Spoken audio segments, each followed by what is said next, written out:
ఎవరు తమను పిలిచినప్పటికీ కూడా కరుణించేటువంటి పరమదైవం. ఇటువంటి దైవానికంటే మించినవాడు లేరు ఎప్పుడైనా సరే. రెండు కళ్ళు పెద్దవి చేసి, చెవులు రెక్కించి, నాలిక బయటపెట్టి స్వామివారిని మోయటం అంటే సకల లోకాలు మోయటంగా భావించవచ్చు మనమంతా కూడా. సకలలోకంగా భారాన్ని వహించినటువంటి దివ్యమైనటువంటి దృశ్యం.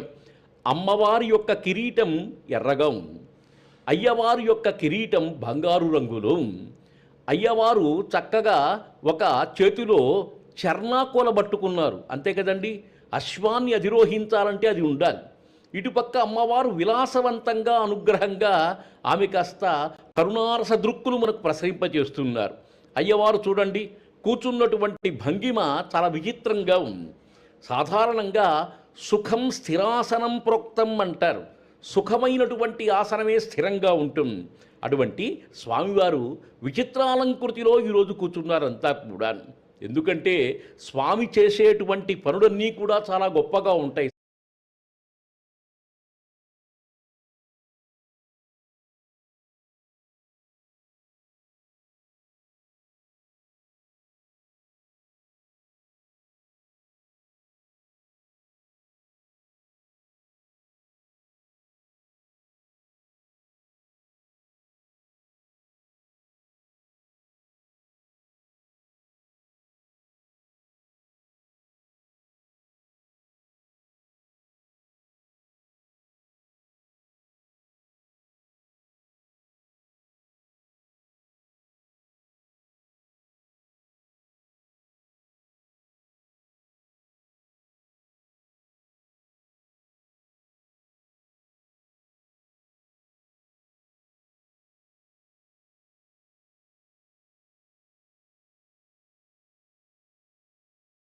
महास्वामी देवता आलयोत्सवांगत्वेन षोडशोपचार पूजांच करिष्ये।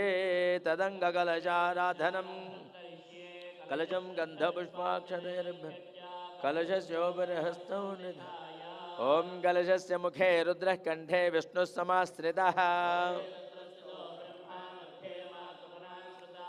उक्षोदुजागरा सर्वे सप्तद्वीपा वसुन्धरा ऋग्वेदोऽथ यजुर्वेदः सामवेदोऽथर्वण अङ्गैश्च सहिताः सर्वे कलशाम्बुसमाश्रिताः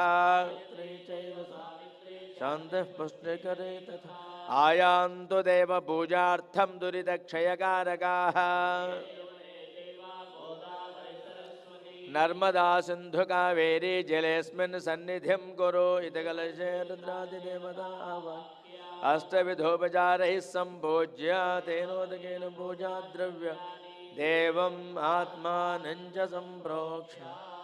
అందరూ చేతులు జోడించి మనసులో గణపతిని ధ్యానిస్తూ ఉండండి. ఓం గణానాం త్వా గణపతిగుం హవామహే కవిం కవీనాముపమస్రవస్తమో ब्रह्मणस्पदान शृण्वन्नोतिभिस्सेदसा श्रीमहागणाधिपतये नमः मनसा स्मरामि। అశ్వవాహనారూఢులైనటువంటి భ్రమరాంబా సమేత శ్రీ మల్లికార్జున స్వామి వాళ్ళను రెండు చేతులు జోడించి నమస్కరిస్తూ ఉండండి. ఓం వందే శంభుమహాపతిం సురగురుం వందే జగత్కారణం వందే పన్నగభూషణం మృగధరం వందే పశూనాం పదం వందే సూర్యశశాంకవనినయనం వందే ముకుందప్రియం వందే భక్తజనాశ్రయం చ వరదం వందే శివం శంకరం शतदलदलनेत्रे शङ्करस्नेहपात्रे दितिसुतरण भीमे दिव्यतेजोभिरामे ततभुवनगदम्बे तत्त्वमालावलम्बे प्रतिहतनुतदैन्ये पाहि मां शैलकन्ये। अश्ववाहनारूढाधिष्ठितभ्रमराम्बा समेत श्रीमल्लिकार्जुनमहास्वामिने नमः। ध्यायामि ध्यानं समर्पयामि नवरत्नखचितसिंहासनं समर्पयामि पाद्यं पाद्यं समर्पयामि हस्तयो अर्घ्यमर्घ्यं समर्पयामि मुखे आचमनीयम्। ओम सद्यो जातं प्रपद्यामि सद्यो जाताय वै नमो नमः। भवोद्भवाय नमः वामदेवाय नमो ज्येष्ठाय नमः श्रेष्ठाय नमो रुद्राय नमः कालाय नमः कलविकरणाय नमो बलविकरणाय बलाय नमो बलप्रमथनाय नमः सर्वभूतदमनाय नमो मनोन्मनाय नमः अघोरेभ्यो दघोरेभ्यो घोरघोरतरेभ्यः यो नमस्ते अस्तु रुद्ररूपेभ्यः तत्पुरुषाय विद्महे महादेवाय धीमहि ईशानः सर्वविद्यानामीश्वरः सर्वभूतानां ब्रह्माधिपतिर्ब्रह्मणोऽधिपतिर्ब्रह्म शिवो मे अस्तु सदा शिव हिरण्यवर्णां हरिणीं सुवर्णरजतस्रजां चन्द्रां हिरण्मयी लक्ष्मीं जातवेदो तां महावह जातवेदो लक्ष्मीमनपगामिनी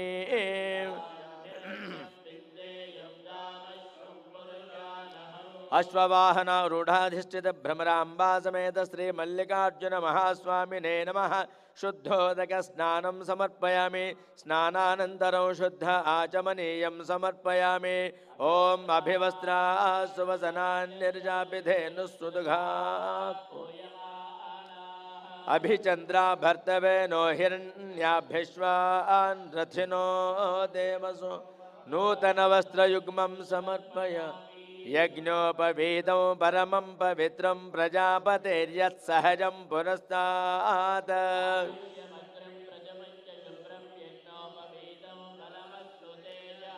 शिवसूत्रं समर्पयामि त्र्यम्बकं यजामहे सुगन्धिं पुष्टिवर्धनम् उर्वारुकमिव बन्धनान् मृत्योर्मुक्ष्यमामृतात् गन्धद्वारान्दुनाधर्जां नित्यपुष्टां गरेषणे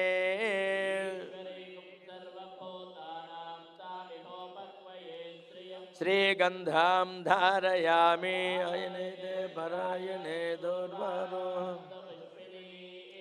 हृदाश्च पुण्डरीकानि समुद्रस्य गृहा इमे अलंकरणार्थम आभरणार्थम हरिद्रादि कुंकुमचूर्णानि समर्पयामि ओम शिवाय नमः ओम शंभवे नमः ओम शशिशेखराय नमः ओम विरूपाक्षाय नमः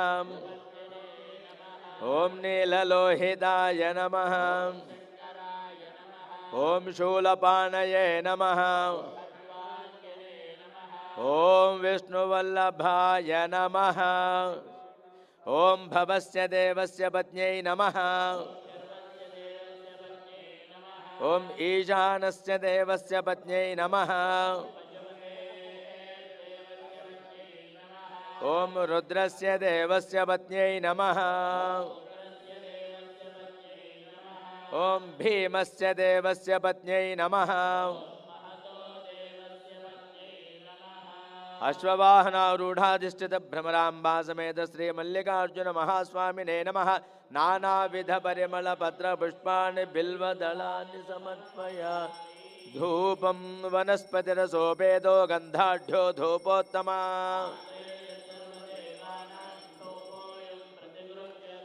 ओम धूरसु धूर्वधूर्वन्तं धूर्वतं यो अस्मान् धूर्वतितं धूर्वयं वयं धूर्व दिव्यधूपमाघ्रापयामि कुमारश्चित्पितरं वन्दमानं प्रतिनानाम रुद्रोपयन्तं धातारं सत्पदिं गृणीशे स्तुतस्त्वं भेषजाराश्च साक्षात् प्रत्यक्ष दीपं दर्शयामि धूपदीपानन्तरं शुद्ध आचमनीयं समर्पय नैवेद्यम् ओम भूर्भुवस्सुवः ओम तत्सवितुर्वरेण्यं भर्गो देवस्य धीमहि धियो यो नः प्रचोदयात् वर्तन्त्वा सत्येन परिषिञ्चामि अमृतमस्तु अमृतोपस्तरणमसि गंगावरुदे भ्रमराम्बा समेत श्रीमल्लिकार्जुन महास्वामिने नमो नमः अवसरार्थं नारिकेल कदलीफल अद्य विशेष हरिद्रान्न महानैवेद्यं निवेदयामि ఓం ప్రాణాయ స్వాహ, ఓం అపానాయ స్వాహ, ఓం వ్యానాయ స్వాహ, ఓం ఉదానాయ స్వాహ, ఓం సమానాయ స్వాహ, ఓం బ్రహ్మణే స్వాహ. మధ్యే మధ్యే పానీయం సమర్పయామి. హస్తౌ పాదప్రక్షాళనం సమర్పయామి. హస్తౌ పాదప్రక్షాళ్యానంతరం శుద్ధాచమనీయం సమర్పయామి. పూగీఫలైశ్చ కర్పూరైర్నాగవల్లేదలైర్యుతం ముక్తాచూర్ణసమాయుక్తం తాంబూలం ప్రతిగృహ్యతాం. తాంబూలం సమర్పయామి. తాంబూలచర్వణానంతరం శుద్ధ ఆచమనీయం సమర్పయామి. నీరాజనం. అందరూ చేతులు జోడించి నమస్కరిస్తుండండి.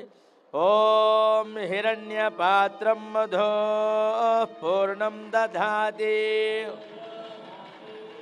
ఏకధా బ్రహ్మణముపహరతి ఏకధైవ యజమానాయుస్తేజో దధాతి. సామ్రాజ్యం భోజ్యం స్వరాజ్యం వైరాజ్యం.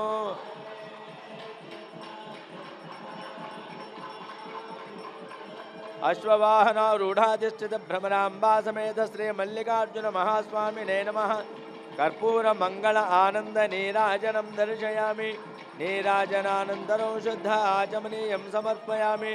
హర నమ పార్వతీపతయే శివ హర మహాదేవ. మంత్రపుష్పం. ఓం రాజాధిరాజాయ ప్రసహ్య సాహినే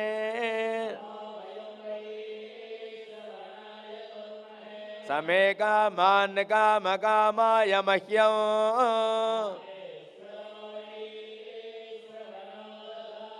కుబేరాయ వై శ్రవణాయ.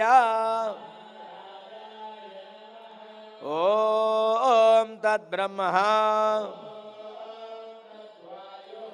ఓం తదాత్మా ఓం తత్సర్వం అంతశ్చరతి భూతేషు గుహాయాం విశ్వమూర్తిషు వషట్కారస్త్వమింద్రస్త్వగో రుద్రస్త్వం విష్ణుస్త్వం బ్రహ్మత్వం ప్రజాపతి త్వం తదాప ఆపో నితక్షత్యేకపది ద్విపది సా చతుష్పది నవపదే బభూవుషే సహస్రాక్షరా పరమే.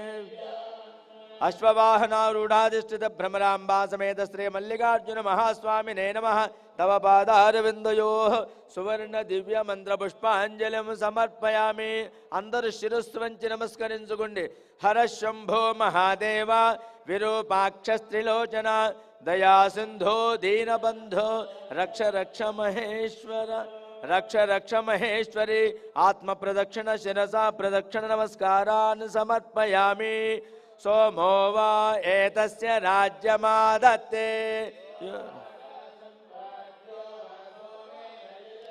దేవసువామేతాని హవిగోషి భవంతి ఏతావంతో వై దేవానాగుం సవ త ఏవాస్మై సవాన్ ప్రయచ్చంతి పునఃస్వందే రాజ్య.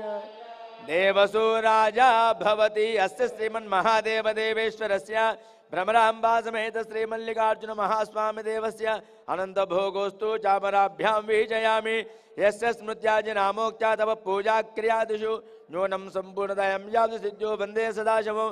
మంత్రహీనం క్రియాహీనం భక్తిహీనం పరమేశ్వర యత్పూజితం మయా దేవ మయా దేవి పరిపూర్ణం తదస్తుతే. అనయా ధ్యానవాహనాది మహాశివరాత్రి బ్రహ్మోత్సవాంగత్వేన ఏకాదశ దివసే సమాప్తి దివసే అశ్వవాహనారూఢాధిష్ఠిత భ్రమరాంబా సమేత శ్రీ మల్లికార్జున స్వామి దేవతా షోడశోపచార పూజనేన భగవాన్ సర్వాత్మకః భగవతి సర్వదేవాత్మకే. సర్వం శ్రీ భ్రమరాంబా సమేత శ్రీ మల్లికార్జున స్వామి దేవతా దివ్య చరణారవిందార్పణమస్తు.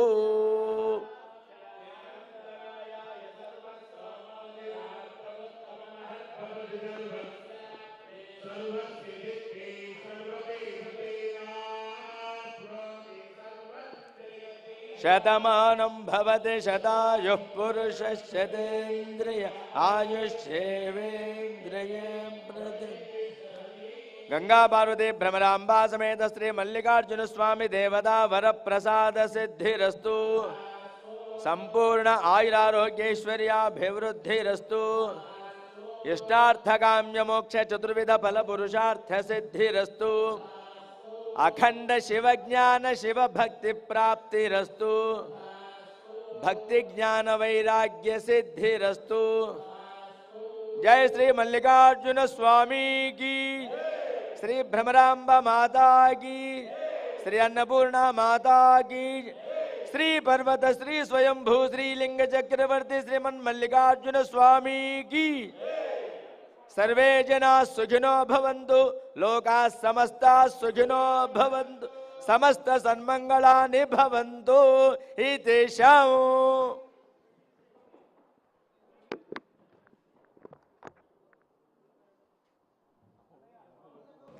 या योगी वृंद हृदयांबुज राजहंसी मंदस्मित स्तुतमुखी मधुकैटभग्नि विघ्नांधकार पटभेद पटीयसी सा मूर्ति करोतु कुतुकं భ్రమరాంబికాయాః। శ్రీశైల మహాక్షేత్రంలో మహాశివరాత్రి బ్రహ్మోత్సవాలలో 11వ రోజు మరియు చివరి రోజు అయిన ఈనాడు స్వామి అమ్మవార్లు అశ్వవాహనాన్ని అధిరోహించి ఆలయోత్సవాన్ని నిర్వహించుకుంటూ ఉన్న సందర్భంలో శ్రీశైల ఆలయ ప్రాంగణాన్నంతా కూడా ఆకాశ వీక్షణం ద్వారా దర్శిస్తూ ఉన్నాం. మొన్న మహాశివరాత్రి పర్వదినం సందర్భంగా ఆ పరమశివుడు మల్లికార్జున స్వామిని పెళ్లి కొడుకును చేసే సందర్భంలో తలపాగాను కట్టినట్టుగా ఇక్కడ పాగాలంకరణ అనే కార్యక్రమాన్ని నిర్వహించారు. మనం ఆ పాగాను అలంకరించిన శ్రీశైల ప్రధాన ఆలయాన్ని చూస్తూ ఉన్నాం. ప్రధాన గర్భాలయ గోపుర శిఖరం నుంచి ముఖమండపం మీద ఉన్న 9 నందులను అనుసంధానం చేస్తూ 11 పాగాలను కట్టడం జరిగింది. ఆ పాగాలంకరణ అయిన తర్వాత స్వామివారి కళ్యాణోత్సవాన్ని నిర్వహించారు. ఇక ఈరోజు చివరి రోజు అశ్వవాహన సేవను నిర్వహించడం అనేది సాంప్రదాయం. అశ్వవాహన సేవలో స్వామివారు అక్క మహాదేవి అలంకార మండపంలో ఇప్పుడే పూజాధికాలను ముగించి అక్క మహాదేవి అలంకార మండపం నుంచి బయలుదేరి ఆలయ ప్రాంగణంలోనే ఉత్సవాన్ని నిర్వహించేందుకు సిద్ధమవుతూ ఉన్న సందర్భంలో విహంగ వీక్షణం ద్వారా ఆ శ్రీశైల దివ్య ప్రభనంతా దర్శిస్తూ ఉన్నాం. ఇంత విశాలమైన ప్రాంగణం, చుట్టూ కోట గోడ లాంటి ప్రాకారం, ఆ ప్రాకారానికి 4 వైపులా గోపుర ద్వారాలు, ఇలా ఆలయానికి ఉండవలసినటువంటి సాంప్రదాయబద్ధమైనటువంటి విషయాలన్నింటినీ కూడా సొంతం చేసుకున్నటువంటి ఆలయం శ్రీశైలం మహాక్షేత్రంలోని శ్రీ భ్రమరాంబ మల్లికార్జున స్వామివారి ఆలయం. అంతేకాకుండా ఈ ఆలయంలో ఉన్న గొప్ప మరొక విశేషం, ఈ భూమండలం మీద ఎక్కడా కూడా మనకు కనిపించినటువంటి విశేషమైన అంశం ఏమిటంటే 12 జ్యోతిర్లింగం, 18 శక్తిపీఠం, ఈ రెండు కూడా ఒకే ఆలయ ప్రాంగణంలో ఉండడము అనేది విశేషం. 12 జ్యోతిర్లింగము, 18 శక్తిపీఠం రెండు కలిసి ఉన్నటువంటి క్షేత్రాలు కొన్ని ఉన్నా ఈ రకంగా ఒకే ప్రాంగణంలో ఇద్దరూ కూడా కొలువుదీరి పూజలు అందుకుంటూ ఉండడము అనేది శ్రీశైల క్షేత్రంలోనే ఉన్న ప్రత్యేకత. మరెక్కడా కూడా ఈ విధమైనటువంటి విధానం కనిపించదు. ఇక శ్రీశైల క్షేత్రంలో చాలా గొప్ప విషయాలు ఎన్నో దాగి ఉన్నాయి. ఎందుకంటే ఇక్కడ స్వామివారు పర్వతలింగ రూపంలో కొలువుదీరి ఉన్నారు. అంతేకాకుండా ఈ శ్రీశైలం అంతా కూడా గొప్ప పర్వతము, ఇదే లింగ స్వరూపము కనుక ఈ క్షేత్రంలో ఏ శిల అయినా సరే, ఏ రాయి అయినా సరే ఆ శివలింగ స్వరూపమే అని మనకు పురాణాలన్నీ చెప్తున్నాయి. అటువంటి శ్రీశైల మహాక్షేత్రంలో ఈనాడు అశ్వవాహన సేవ అనే సేవ జరుగుతూ ఉంది. ఇక అశ్వాన్ని గురించి మనం కొన్ని విషయాలను గురించి తెలుసుకుంటే, అశ్వం అంటే గుర్రం. ఇది వేగంగా పరుగెత్తే, నాజూకైన కాళ్ళు, పొడవైన తోక కలిగిన చతుష్పాద జంతువు. ఈ రకంగా మనం అశ్వాన్ని గురించి చెప్పుకుంటూ ఉంటే, మరోవైపు పాగాలంకరణలో ఆ స్వామివారి గర్భాలయ శిఖరానికి ఎదురుగా ఉన్నటువంటి పెద్ద నందీశ్వరుణ్ణి మనం పాగాలంకరణలో చూడగలుగుతూ ఉన్నాం. ఇది శ్రీశైల టీవీ ప్రత్యక్ష ప్రసారం ద్వారా మాత్రమే సాధ్యమయ్యే విషయం. మనం ఆలయానికి దర్శనానికి వెళ్ళినా ఈ రకంగా అన్ని నందులకు అనుసంధానం చేస్తూ ఆ గర్భాలయ శిఖరానికి అనుసంధానం చేస్తూ అలంకరించిన పాగాను మనం దర్శించలేం. ఎందుకంటే ఏదో ఒక వైపు నుంచి దర్శిస్తే ఒక భాగాన్ని మాత్రమే మనం దర్శించగలం. అయితే అటువంటి అవకాశం మనకు శ్రీశైల టీవీ ప్రత్యక్ష ప్రసారం ద్వారా లభిస్తూ ఉండడం ఒక గొప్ప విశేషంగా చెప్పుకోవచ్చు. ఇక అశ్వానికి అనేక పేర్లున్నాయి. హయము, ఘోటకము, వాజి, సైంధవము వంటి పేర్లు ఈ అశ్వానికి ఉన్నాయి. పూర్వకాలాల్లో యుద్ధాల్లో రవాణాకు దీనిని ఎక్కువగా ఉపయోగించేవారు. అశ్వశబ్దం ఒక జంతు విశేషం. ఇతిహాసాలలో అశ్వానికి సంబంధించిన గాథలు మనకు చాలానే కనిపిస్తాయి. ఇప్పటి వరకు మనం ఆ స్వామివారి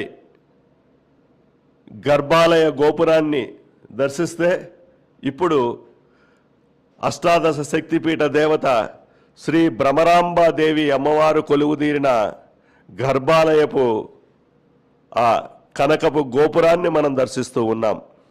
అలాగే అమ్మవారి ఆలయంలోకి ప్రవేశించే 3 అంతస్తుల గోపురం, అమ్మవారిని దర్శించుకున్న తర్వాత వెలుపలికి వచ్చే ద్వారం పైన ఉన్నటువంటి పశ్చిమ గోపురమైన బ్రహ్మానందరాయ గోపురాన్ని మనం దర్శిస్తూ ఉన్నాం. ఈ రకంగా ఆలయ ప్రాంగణంలో ఉన్న గోపురాలను, ఉపాలయాలను, వాటిపైన ఉన్నటువంటి గోపురాలను, విద్యుత్ దీప కాంతులను ఒకవైపు దర్శిస్తూనే అశ్వ విశేషాన్ని చెప్పుకుంటూ ఉన్నాం. ఇతిహాసాలలో అశ్వానికి సంబంధించిన గాథలు చాలా ఉన్నాయి. రామాయణంలో సూర్యవంశపు రాజులు చాలామంది అశ్వమేధ యాగాన్ని జరిపి తమ సార్వభౌమత్వాన్ని నిరూపించుకున్నారు. ఇక లవకుశులు యాగాశ్వాన్ని బంధించి తండ్రితో పోరాడి రాముని గుణాలకు మేము సాటి రాగలవారమని లవకుశులు ఈ లోకానికి చాటి చెప్పారు.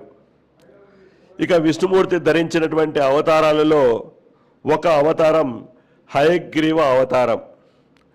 శ్రీ విష్ణుమూర్తి ధరించినటువంటి గురు రూపంగా ఈ హయగ్రీవ అవతారాన్ని పేర్కొనడం జరుగుతూ ఉంది.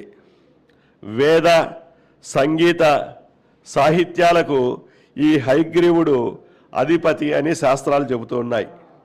విద్యామూర్తి అయిన హయగ్రీవుడు సకిలించినంతనే ఆ ధ్వనియే వ్యక్తమై ఋగ్, యజుర్, సామవేదాలకు స్థానమైంది అని చెబుతారు. అదే జ్ఞానమదే సముద్ర తరంగాలు లాంటిది. అది కేవలం బాహ్యార్థాలు చెప్పే వాళ్ళ అజ్ఞాన అంధకారాన్ని తొలగించి సత్యజ్ఞాన దీప్తిని చేకూరుస్తుంది. సకల వేదాల సమాహారమే జ్ఞానం కనుక ఈ అశ్వముఖం నుండి వచ్చిన హేషానాదం వేద సమాహారం అని చెప్పబడుతూ ఉంది. అటువంటి అశ్వాన్ని వాహనంగా చేసుకొని అశ్వవాహనారూఢులైన శ్రీ భ్రమరాంబ మల్లికార్జున స్వామివారలు అక్క మహాదేవి అలంకార మండపం నుంచి వెలుపలికి వచ్చి అమ్మవారి ఆలయ ప్రాంగణం నుంచి స్వామివారి ఆలయ ప్రాంగణానికి ఆ సోపాన మార్గాల ద్వారా వస్తూ ఉన్న విధానాన్ని మనం చూస్తూ ఉన్నాం. ఇక అశ్విని దేవతలను గురించి మనం వింటూ ఉంటాం. వారు వైద్యానికి అధిదేవతలుగా మన సాహిత్యంలో గొప్ప స్థానం సంపాదించారు. ఇక మనకు నిత్యం దర్శనమిచ్చే, మన కళ్ళ ఎదుట ప్రతిరోజు కూడా కనిపించే ప్రత్యక్ష భగవానుడైన సూర్య భగవానుడు సప్తాశ్వాలు కలిగిన రథాన్ని అధిరోహించి ఉంటాడు. ఇక మహాభారతంలో శ్రీకృష్ణ పరమాత్మ అర్జునుడి రథసారథిగా ఈ అశ్వాలకు సేవలు అందించాడు. యుద్ధ రంగంలో ప్రతి రాజుకు అశ్వదళం అనే ఒక వర్గం తప్పక ఉంటుంది. ఈ అశ్వదళాన్ని గురించి ఎంతోమంది కవులు, సాహిత్యవేత్తలు తమ రచనల్లో అనేక విధాలుగా వర్ణించడం మనకు కనిపిస్తుంది. ఇక గాన విద్యలో నారదుడితో పాటు సమానమైన తుంబురుడు కూడా అశ్వముఖంతోనే ఉండడం గమనించదగ్గ విషయం. నారద తుంబుర గాన విద్యల గురించి ప్రబంధ కవులు చేసినటువంటి వర్ణనలు అనేకంగా మనకు కనిపిస్తాయి. అవన్నీ కూడా అద్భుతంగా ఉంటాయి. ఇక ఆధునిక చరిత్రలో కూడా ఈ అశ్వానికి ఎంతో ప్రత్యేకత ఉంది. ముఖ్యంగా మన దేశంలో గొప్ప చక్రవర్తిగా పేరు పొందినటువంటి మహారాణా ప్రతాప్ సింగ్ అనే రాజుగారి గుర్రానికి ఎనలేని కీర్తి లభించింది. ఆ గుర్రం పేరు చేతక్. అది ఎంతో శక్తివంతమైన గుర్రంగా చరిత్రలో నిలిచిపోయింది. దాని మీద అనేక మంది కవులు కూడా కావ్యాలను రచించారు. ఒక్క సాహిత్యంలోనే కాదు, మన సాంప్రదాయంలో కూడా మన మహర్షులు అశ్వానికి ఎంతో ప్రాధాన్యతనిచ్చారు. అసలు అశ్వ అనే పదానికి మన మహర్షులు తెలిపిన అర్థం తెలుసుకుంటే మన ఋషులు ఎంత దార్శనికులో వెల్లడవుతుంది. సంస్కృతంలో స్వ అంటే రేపు అనే అర్థం, అంటే మర్నాడు. అశ్వ అంటే రేపు లేనిది అని అర్థం. రేపు ఉంది అని అనుకుంటే ఈరోజు రేపటికి కావలసిన అవసరాలను ఏర్పాటు చేసుకోవడానికి తపన పడతాం. ఆ తపనకే మరొక పేరు కోరిక. ఆ కోరిక అశ్వం పరిగెత్తినంత వేగంగా పుట్టుకొస్తుంది. అందుకే కోరికల గుర్రాన్ని అదుపులోకి తేవడం కోసం దానికి అధిపతిగా ఆ దేవుడిని నియమించి కాపాడు స్వామి అని శరణు వేడడమే అశ్వవాహన చేయడంలోని అంతరార్థంగా మనం చెప్పుకోవచ్చు. అటువంటి అశ్వవాహన సేవను మనం దర్శిస్తూ ఉన్నాం. స్వామివారి ఆలయ ప్రాంగణంలోకి చేరిన అశ్వవాహన సేవ కర్పూర నీరాజనాలను అందుకొని ముందుకు సాగుతూ ఉన్న దృశ్యాన్ని మనం చూస్తూ ఉన్నాం. ఆ వాహన సేవను చూస్తూ మరిన్ని విశేషాలను తెలుసుకొని ఆ స్వామివారిని సేవించి తరిద్దాం. ఓం నమః శివాయ. ఓం శ్రీ మాత్రే నమః.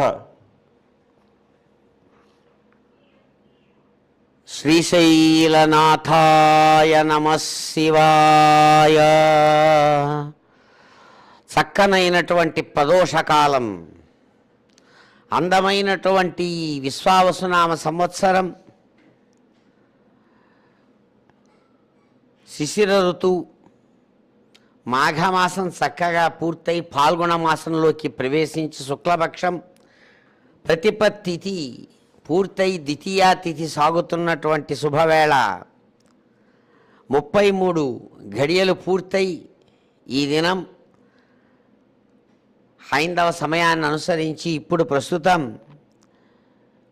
8 గంటలు సాగుతున్నటువంటి ఈ సాయంకాల ప్రదోష సమయంలో అదిగో అందమైనటువంటి మల్లికార్జున మహాస్వామి జ్యోతిర్లింగ విశేషాలతో అద్భుతంగా భక్తులను అలరించేటువంటి భగవానుడు ఎంతో ఆనందాన్ని కలిగిస్తూ అమ్మవారు భ్రామరి శక్తితో కలిసినటువంటి వారై మన కన్నుల ఎదురుగా ఆలయంలోనే అద్భుతమైనటువంటి ఆ వాహన సేవను అశ్వవాహన సేవను చక్కగా అందుకుంటున్నారు. పండితులు చెప్పినట్లుగా ఇంతవరకు కూడా ఆ అశ్వం అనేకములైనటువంటి సందర్భాలలో ఆయా పేర్లతో ఏ విధంగా చరిత్రలో మనకు కనబడిందో విషయాలు తెలుసుకున్నాం. అదిగో ఇప్పుడు వాహనం అంటే ఒకదాని మీద ఎక్కి కూర్చొని తన ప్రయాణాన్ని సాగించేటువంటి సాధనానికే వాహనం అంటారు. ఇక్కడ ఆధ్యాత్మికమైనటువంటి విధానంలో మనస్సు అనేటువంటి వాహనం మీద కూర్చొని జ్ఞానస్వరూపుడైనటువంటి ఆత్మస్వరూపుడు ఆత్మ ప్రాణంతో కలిసి జీవ ప్లస్ ఆత్మ జీవాత్మ అనే పేరుతో ప్రతి ఒక్క ప్రాణిగా ఆ పరమశివుడే ఇక్కడ వ్యవహారంలో లెక్కలేనంతమంది జీవులుగా కనబడతారని ఆధ్యాత్మిక శాస్త్రం తెలియజేస్తుంది. అదిగో ఆ విశేషానికి సంకేతంగానే ఇక్కడ అశ్వవాహనం మీద సాక్షాత్తు శ్రీశైల నగావాసి అయినటువంటి మల్లికార్జున మహాదేవుడు అద్భుతమైనటువంటి తన శక్తి స్వరూపమైన భ్రామరీ శక్తితో మాతతో కలిసి చక్కగా ఇక్కడ అశ్వవాహన సేవను స్వీకరిస్తున్నారు. రేపటికి లేనిది ఇప్పుడు ఉన్నది ఏమిటది? మనస్సు అంటే కోరిక, అంటే ఆలోచన. ఆలోచనలు ఎప్పటికప్పుడు మారిపోతూ ఉంటాయి ప్రతి ఒక్కడిలో. అందుకనే మనస్సుకే అశ్వము అని పేరు. అశ్వవాహనం మనస్సు మీద అధిరోహించి ఆత్మస్వరూపం ఇక్కడ ప్రపంచాన్ని అనుభవిస్తూ ఉన్నాడు. ప్రపంచరూపంగా తానే ఉంటూ తానే ఇక్కడ జీవరూపంగా ఉంటూ జీవాత్మగా అన్నిటినీ అనుభవించేవాడు ఎవరో కాదు, సాక్షాత్ ఆ పరమశివుడే. అందుకని దేహో దేవాలయ ప్రోక్త జీవో దేవ సనాతన త్యజేత్ అజ్ఞాన నిర్మాల్యం సోహంభావేన పూజయేత్ అని ఆ పరమశివుణ్ణి సోహంభావం అంతటా ఉన్నటువంటి పరమశివుడే నేను అనేటువంటి జ్ఞానంతో చక్కగా ఆయన యొక్క ఆనందాన్ని అనుభవించమని చెబుతుంది శైవాగమ శాస్త్రం.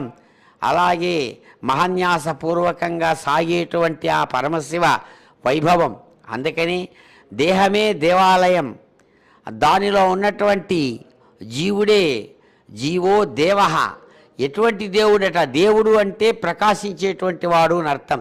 దివుక్ అన్నిటినీ అనుభవించేవాడు అని అర్థం, అన్నిటితోనూ వ్యవహరించేవాడు అని అర్థం. కాబట్టే జీవో దేవ సనాతన. ఈ బొద్దు నిన్న అని లెక్క లేకుండా కాలంతో 3 కాలాలలో మార్పు లేకుండా ఉండేటువంటి వాడెవడో వాడు సనాతనుడు. కాబట్టే నీలో ఉన్నటువంటి అజ్ఞానం అనే నిర్మాల్యాన్ని పక్కకు తోసేసి ఆ సోహంభావ రూపంతో ఆ పరమశివుణ్ణి పూజించమంటుంది శాస్త్రం. దానికి సంకేతంగా ఇదిగో ఇప్పుడు అశ్వవాహన సేవను చూపిస్తున్నారు. అశ్వం మనస్సు. అందుకనే అంతశ్చేత సాక్షి. ఎవడయ్యా ఆయన? శివుడంటే నీ మనస్సులో జరిగే ఆలోచనలంతా కూడా ఎవడు గమనిస్తున్నాడో వాడే శివుడు, వాడే సాక్షి స్వరూపుడు. అతన్ని చక్కగా కీర్తించమంటుంది. అలా చెబుతూ ఒక మాట అంటుంది శాస్త్రం. అంబోధర శ్యామల కుంతలాయై తటిత్ ప్రభాతామ్ర జటాధరాయ నిరీశ్వరాయై నిఖిలేశ్వరాయ నమః శివాయై చ నమః శివాయ.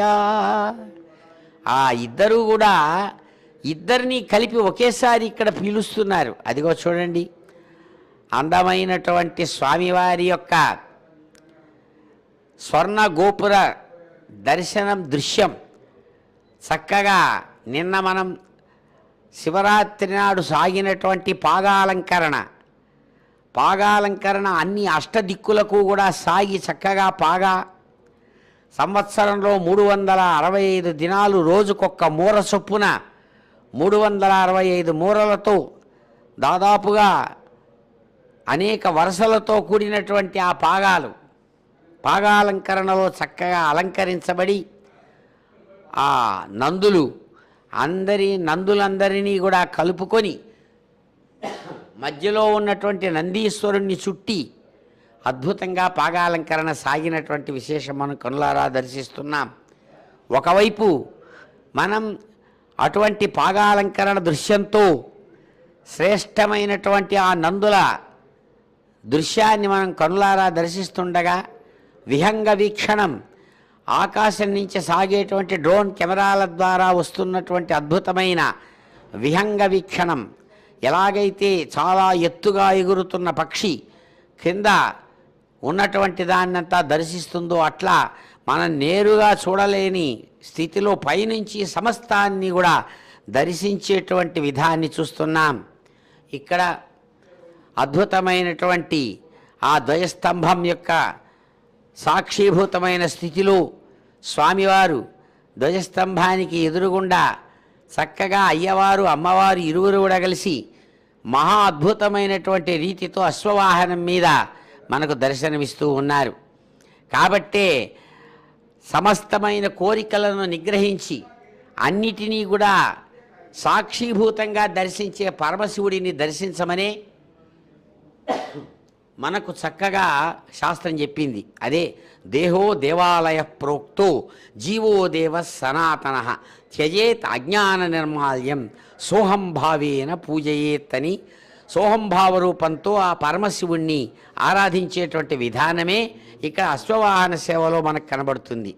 ఒక్కసారి చూడండి, ఇద్దరు కూడా ఆయనేమో అద్భుతమైనటువంటి ఆ జడలతో తామ్రవర్ణం కాషాయ వర్ణంతో ఉన్నటువంటి జడలతో ఆయన ప్రకాశిస్తుంటే అంబోధర శ్యామల కుంతలాయి నల్లనైనటువంటి అందమైన వంకీలు తిరిగిన శిరోజాలతో అమ్మ భ్రామరి ప్రకాశవానంగా ఉంటే తటిత్ ప్రభా తామ్ర జటాధరాయ మెరుపులు మెరిసినట్లుగా ఉండేటువంటి కాంతివంతమైనటువంటి రేఖలతో కూడినటువంటి ఆ జడలతో అయ్యవారు నిరీశ్వరాయై నిఖిలేశ్వరాయ, తన మీద ఇంకెవరూ అధికారులు లేరు, అటువంటి వాడు ఆయన.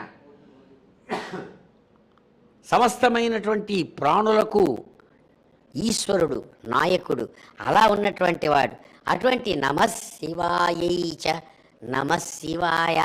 అమ్మా ఇద్దరూ మీరు ఇద్దరికిద్దరే, అటువంటి మీకు నమస్కారం అమ్మా, అయ్యవారికి నమస్కారమని ఇక్కడ ఎంతో ప్రేమతో ఇక్కడ వారిద్దరికీ నమస్కరిస్తూ ఉంటే ఆలయ ప్రాంగణం లోపల ఇదిగో ఎంతో అందమైనటువంటి స్వరూపంతో అమ్మవారు, ఎందుకంటే అమ్మవారు భ్రామరీ శక్తి రూపంలో సమస్తమైన అష్టాదశ శక్తి పీఠాలలో అద్భుతమైనటువంటి 6వ శక్తి పీఠంగా ఇక్కడ ప్రకాశవంతంగా అమ్మవారు కనబడుతుంటే జ్యోతిర్లింగ స్వరూపుడుగా మహాస్వామి మల్లికార్జున స్వామి కనబడుతూ ఉండగా అమ్మవారిని చూస్తూ అంటారు, పాదంభోరుహ మధ్యమాన మహిషాం భద్రాయమానోదయాన్ కూర్మాకార పదోపరిస్థల రుచా ఘోరాంధకారాపహం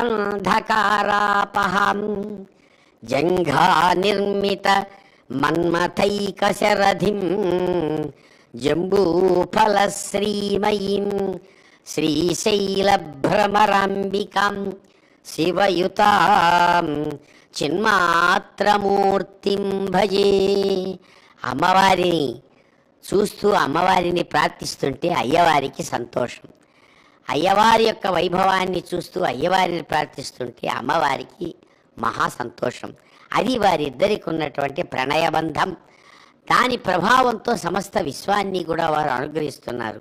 అమ్మవారు ఎలా ఉందంటే మనం చూస్తాం, ఆమె మహిషాసుర మర్దినిగా తన యొక్క 2 పాదాల మధ్య భాగంలో ఒక శూలాన్ని ఎత్తి పట్టుకొని దానితో ఆ మహిషాసురుణ్ణి మర్దిస్తూ ఉన్న రీతిలో మనకు కనబడుతుంది అమ్మవారు.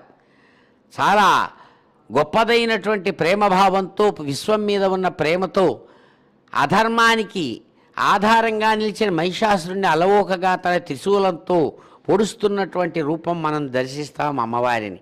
అందమైనటువంటి ఆ పాదం యొక్క ఉపరితలం పైభాగం ఎలాగైతే తాబేలు యొక్క వీపు మూపు ఎలా ఉంటుందో అట్లా అందంగా ఉన్నటువంటి పాదభాగంతో ఉన్నటువంటిది ఘోరమైనటువంటి చీకట్లను అలవోకగా దూరం చేసేది.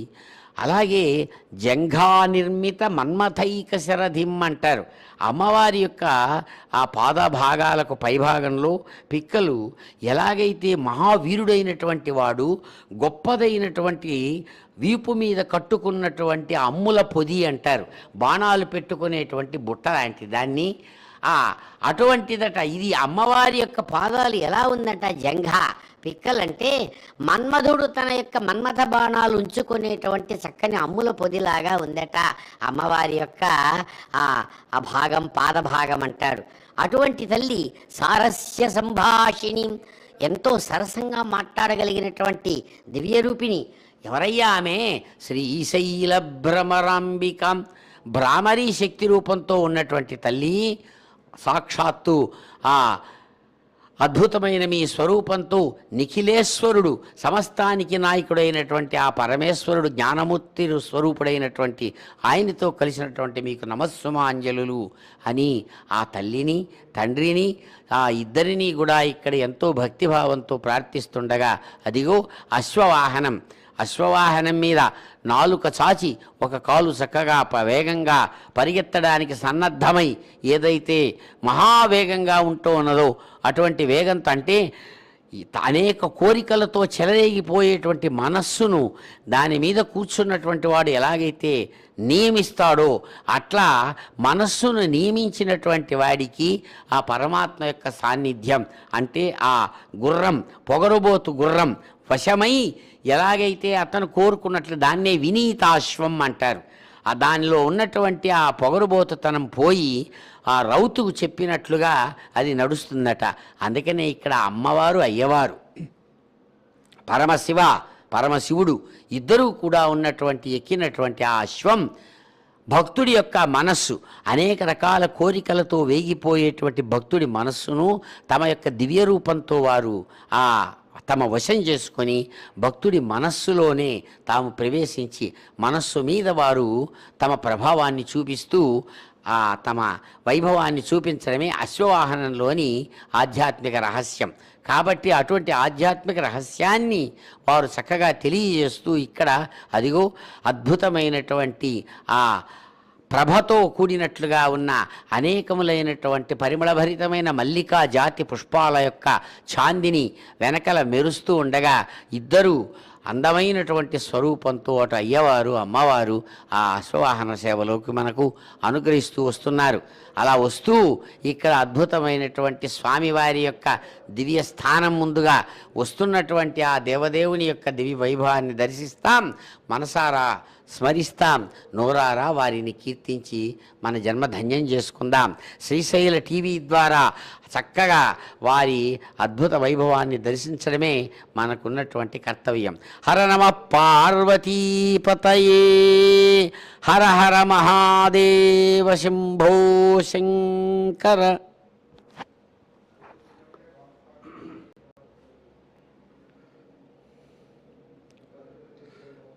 గౌరీ మనోహర గణేశ్వర సేవితాంగ్రే, గంధర్వ యక్ష సురకిన్నెర గీత కీర్తే, గండావలంబి ఫణికుండల మండితాస్య, శ్రీ మల్లికార్జున విభో నమస్తుభ్యం.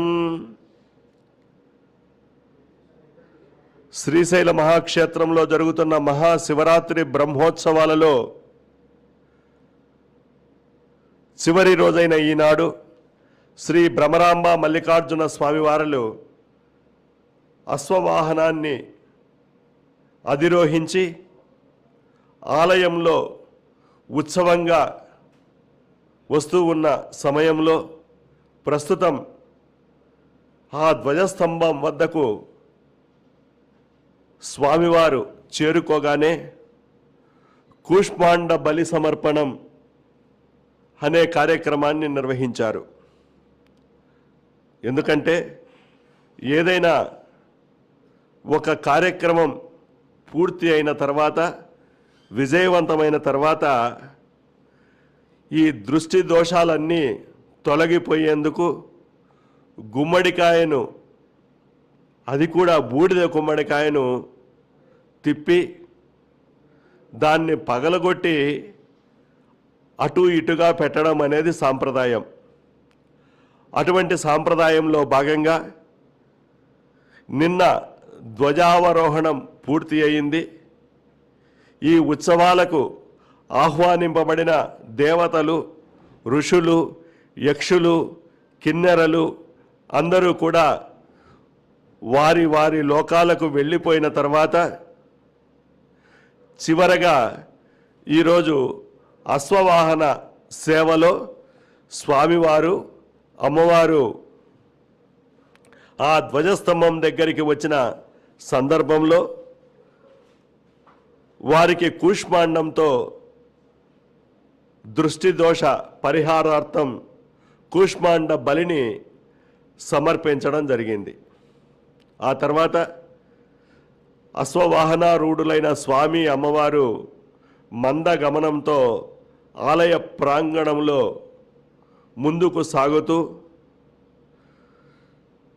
దక్షిణం వైపున్న ఆలయ ప్రవేశ మార్గం వద్దకు చేరుకున్నారు. ఇక్కడ స్వామివారు ఆ గర్భాలయం నుంచి మూల విరాట్ శ్రీ మల్లికార్జున స్వామివారి తరఫు నుంచి వచ్చే మంగళ నీరాజనాలను, నివేదనలను అందుకొని ముందుకు సాగడం జరుగుతుంది. ఈ సందర్భంలో అశ్వవాహన సేవను దర్శించడం వల్ల మనం తెలుసుకోవాల్సినటువంటి అంశాలు ఏమిటంటే, ఎప్పుడు మానవుడు ఇంద్రియాలనే హయ్యమును, అంటే ఇంద్రియాలయ అనే గుర్రాలను అదుపులో పెడతాడో, అంటే కోరికలు అనే గుర్రాలకు కళ్ళెం వేస్తాడో, అప్పుడు ఆ భగవంతుడి సన్నిధి లభిస్తుంది అని చెప్తారు. అంటే భగవంతునిపై కోరికలు కలగాల. ఏమని? ఆ భగవంతుణ్ణి దర్శించాలి, ఆ భగవంతుణ్ణి పూజించాలి, ఆ భగవంతుడి యొక్క నామాన్ని స్మరించాలి, ఎప్పుడూ ఆ భగవంతుణ్ణి దర్శిస్తూ ఉండాలి, అంతర్ముఖంగా ఆ భగవంతుణ్ణి మనలో లీనం చేసుకోవాలి అనే కోరిక ఉండాల. ఈ కోరికనే భగవంతుడిపై కోరిక అంటాం. అంతే తప్ప సంసారం పైన లేదా ఇహలోకపు సౌఖ్యాల మీద కోరికలను కలిగి ఉండకూడదు. అటువంటి కోరికలు నశించాలని భావిస్తూ అశ్వవాహన సేవను మనస్ఫూర్తిగా చేయడం అనేది మన విధి. అంటే భగవంతుడిపై కోరికలు కలిగేలా నన్ను అనుగ్రహించు స్వామి, కోరికలనే ఈ ఇహలోకపు గుర్రాలను అదుపులో ఉంచేలాగా నాకు అనుగ్రహాన్ని ప్రసాదించు స్వామి అంటూ ఆ అశ్వవాహన సేవను దర్శిస్తూ మనం కోరుకోవాలని శాస్త్రాలు చెప్తున్నాయి.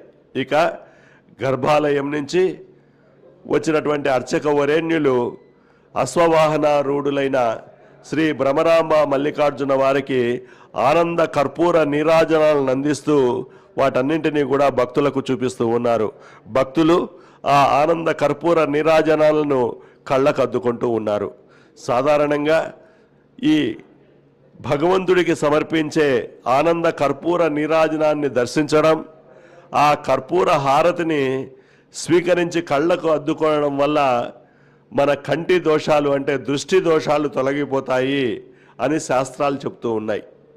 కనుక మనం ఎప్పుడైనా ఆ స్వామివారికి హారతులను సమర్పించిన సమయంలో ఆ హారతి వెలుగుల్లో స్వామివారిని దర్శిస్తూ ఆ హారతిని కళ్ళకు అద్దుకొనడం వల్ల మనకెంతో మేలు జరుగుతుంది అనే విషయాన్ని మనం ఎప్పుడూ కూడా గుర్తుపెట్టుకోవాలి. ఇక అశ్వము అంటే రేపు లేనిది అని అర్థం చెప్పుకున్నాం కదా. రేపు అంటే ఆశకు సంకేతం. ఆశ అనేదే లేకపోతే అది వైరాగ్యం. వైరాగ్యానికి సంకేతం ఎవరయ్యా అంటే పరమేశ్వరుడు. సర్వాన్ని తనలో ఐక్యం చేసుకునేదే లింగం. ఆ లింగ స్వరూపం ఇక్కడ శ్రీశైల శ్రీ మల్లికార్జున స్వామివారు. సర్వం ఆయనే అయినప్పుడు ఇక ఆశకు స్థానం ఏది? అందుకే పరమేశ్వరుడిని అశ్వవాహనం మీద ఆసీనుడిని చేసి, స్వామి మా కోరికలకు సారథివి నీవే, మా ఇంద్రియాలకు అధిపతివి నీవే, మాలో వైరాగ్యానికి కారకుడివి నీవే, మాకు ఎటువంటి లోటు లేకుండా చూడు స్వామి అని మనలోని కోరికల గుర్రాలను ఆ స్వామికి సమర్పించి వినయంగా వేడుకోవాలి. అదే ఈ అశ్వవాహనాన్ని అధిరోహించినటువంటి స్వామివారు మనకు బోధిస్తూ ఉన్నటువంటి సత్యం. శ్రీ భ్రమరాంబ సహితుడైన శ్రీ మల్లికార్జున స్వామివారు అశ్వవాహనంపై ఊరేగుతుంటే ఆ దృశ్యం చూసిన వారికి ఈ జన్మకిది చాలు అనే తృప్తి కలిగి ఆ స్థితిని అనుభవించిన వారి కోరికల గుర్రాలు స్వామివారి వశమవుతాయని పండితులు చెప్తారు. స్వామివారి ఆధీనంలో ఉన్న ముక్తి దేవత మనకి వరం అవుతుంది.